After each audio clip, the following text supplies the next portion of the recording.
Good to see all of you. You've been longtime friends of Israel. You're great supporters. It's very important for us to maintain bipartisan support at all times, but especially in these trying times. And I want to use this opportunity of our conversation to try to straighten out and also dispel some of the things that are being said about our bipartisan alliance and the importance of maintaining it, or those who think that it's not important to maintain it. I don't know if you know this, but I think it was about a week ago or 2 weeks ago, Iran officially launched, along with Hezbollah, a campaign, which means goes to Hamas and the other H's, the Houthis and so on. But the formal policy is to shift from an ideological position of destroying Israel to a practical long-term plan to bring about the destruction of the state. We have to win. There is no substitute for victory. How do we achieve this victory? That it doesn't nullify the other needs. How to take care of Hezbollah, how to take care of Iran, how to prevent Iran from acquiring nuclear weapons, which would make this threat 100 times bigger.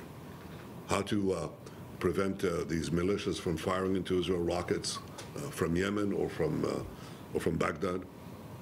Precise rockets that could reach this room right now.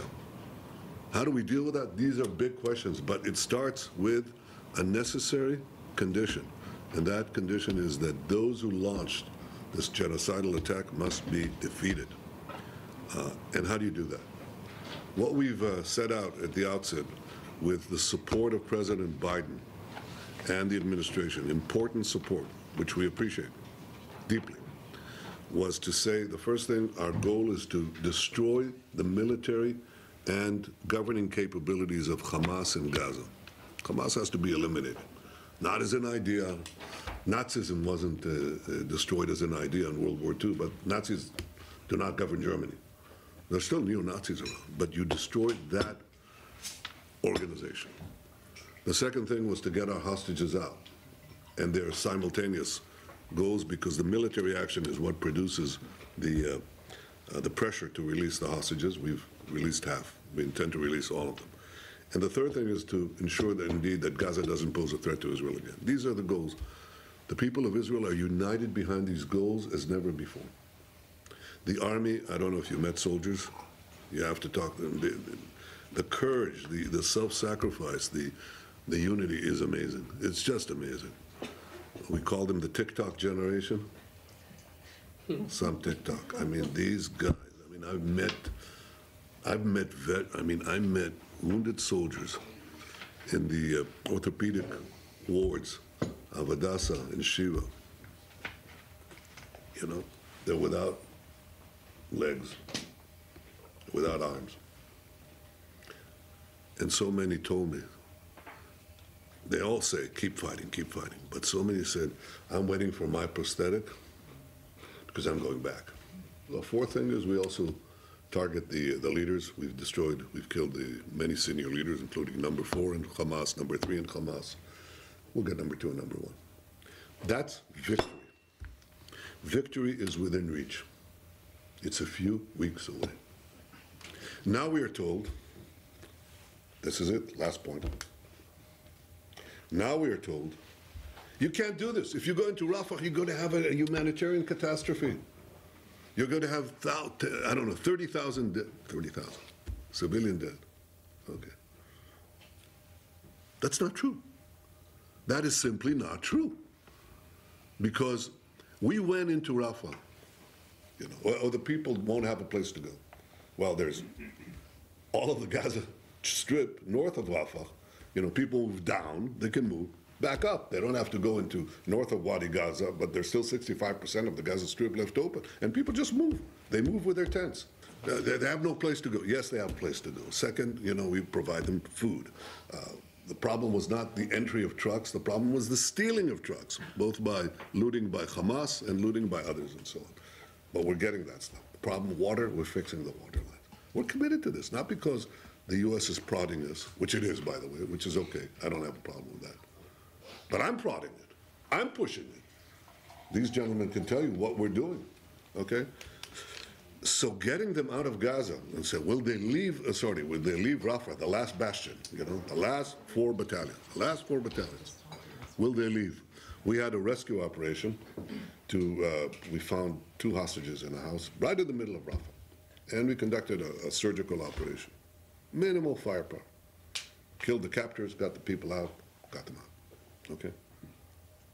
Just based on this little incident, 70,000 people in Gaza, you know, just moved. They moved because of nothing. It happened, what was it, half an hour, 3/4 of an hour, some gunfire, they moved. They thought this was the great, you know, the grand invasion.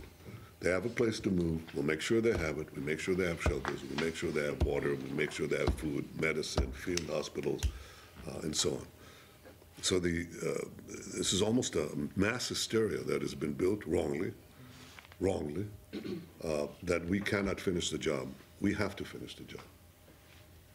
It would be like leaving part of the Nazi army in place and saying, well, don't go there, you know, don't leave a quarter of the German army in place and don't go into Berlin. It's not going to happen. And we have no choice because our very existence is on the line. We've had a remarkable alignment with, not without differences, not without discussions, but we've been able to overcome them since the beginning of the war with President Biden and his team. We have a difference on this. And I'm very open about it. I say, look, we have no choice. You know?